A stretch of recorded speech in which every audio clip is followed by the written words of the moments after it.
In this video, I'm going to talk about forwarding architectures again. And the first topic that we will learn about it is the stateful switchover, or SSO. This is one of the features related to the redundancy or high availability in one Cisco router. First, let me to explain a little more about the hardware and also hardware redundancy in one Cisco router. For example, here we have one Cisco router.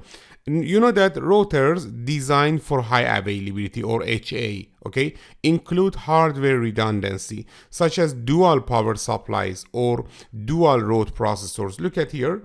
Assume that this is our router and we have connected our router to other router. For example, this interface connected to the router 2, okay, and actually this is the router 1. Let me to show you. Here we have two router. This is router 1, okay, and we have connected one of the interfaces of the router 1 to the router 2, okay. And you know that in each router we have root processors, okay. For example, in this router we have two root processor. This is the first root processor, or RP, okay, and this is the second root processor, and we can say that this is the, for example, RP2. The numbers is not important. Maybe this is RP1, this is RP2, but you know that in some low-end routers, maybe we have only one root processor. We don't have high availability or a hardware redundancy about the root processors. Actually, it is possible to have the root processor redundancy, or for example, dual power supply means power supply redundancy, okay. It is possible. In this router, in the router 1, we have root processor redundancy. First, we should know what is the root processor. It is so easy. The root processor is responsible for learning the network topology and building the routing table, or the routing information base, or RIB. Look at here. You know that here we have, for example, one routing protocol between the R1 and R2. For example, here we have configured EIGRP, okay, and after that R2 connected to some networks, for example net A and also net B. You know that with EIGRP the R2 should send the information about the net A and also net B to the, for example, R1. This is possible. Here we have EIGRP or maybe OSPF or some other protocol. The protocol is not important. Finally, R1 should learn this information, and after that R1 should build its routing table. It is obvious, okay. Because of that, in the R1 RP1, okay, means the root processor 1, now we are learning this information. Actually RP1 now control the for example, this line card. Let me to show you. Assume that this is our line card. Here inside the R1 we have a backplane, we have a switch fabric. This switch fabric connected to the RP1 now, and actually RP1 or root processor now controls the and also instructs the line card about the, for example, sending information, receiving information, and some other things. Actually, when we are learning this information about the router 2, this information should send to the RP1. And now in the RP1, you know that we have, for example, routing information base. Look at here. Here we have RIB, or routing information base, and after that we can download the RIB content to the FIB, or forwarding information base, and finally we can route the packets to the net A and net B. It is so easy. Actually, we can say the RP is responsible for learning the network topology and build the routing information base, or RIB, okay. But you know that it is possible that RP fail. Assume that this RP1 fail. Why we have used and why we have for example, you add one RP2, because when the RP1 fail, we want to switch to the RP2. Actually, RP2 is the standby root processor, or the secondary root processor in the R1, okay. If the RP fails, we need to replace the RP2, okay, the RP1 with RP2.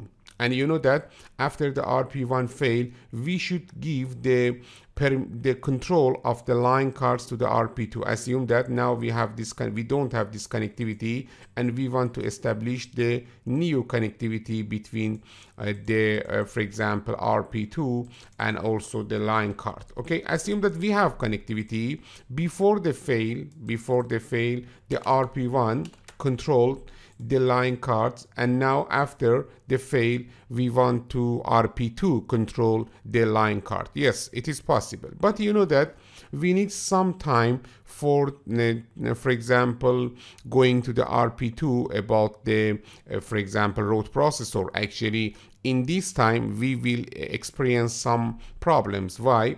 Assume that now RP1 fail. What does it mean? R2 knows about this fail because now this router is not available. Actually, this is a router, and because of that, R2 should, for example, remove or should withdraw its updates from the router 1. Actually, router 1 doesn't use them, and we should wait. RP2 should be synchronized again. For example, here we will establish again the neighborship with the router 2. After that, we will receive net A and net B, and then finally we can create the RIB in the RP2. Actually, in this time you will experience some for example, packet loss, because until the RP2 doesn't take the role of the root processor as the primary root processor, it cannot create the RIB and also forward the packet. Actually, if the RP fails, means the primary RP, it can trigger routing protocol adjacencies to reset, resulting in network instability. Okay, during a RP fail, means root processor failure, it may be more desirable to hide the failures from the rest of the network and allow the routers to continue forwarding packets.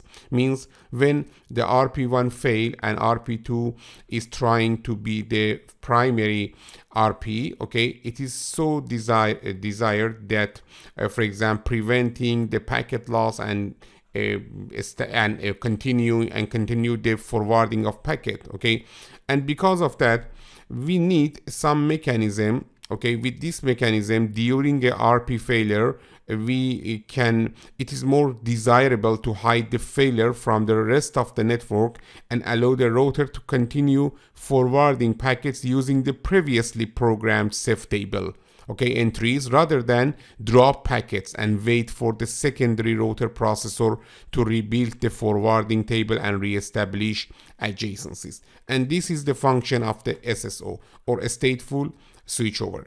A stateful switchover is a redundancy feature that allows a Cisco device with two root processors to synchronize router configuration and control plane state information. It means that when we have RP1 with before the fail, okay, we have the similar information that is residing in the RP1 also in the RP2. For example, here we have configured routing protocol.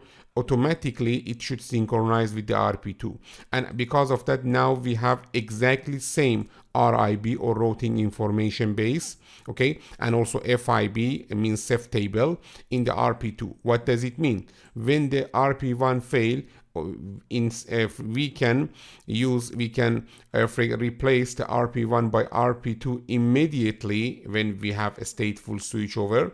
And actually here we have the states of the RP1 in the RP2. Because of that, the result of this function is preventing the packet loss, or for example, we can say we can reduce the time that the RP2 can take the role of the RP1. Okay, the processing of you know that actually here RP2 has a mirror configuration and mirror safe table of the RP1. The processing of mirroring this information between root processors is known as checkpointing. Actually, when we have the same information in the RP1 and RP2, okay, this is the checkpointing. Let me write here.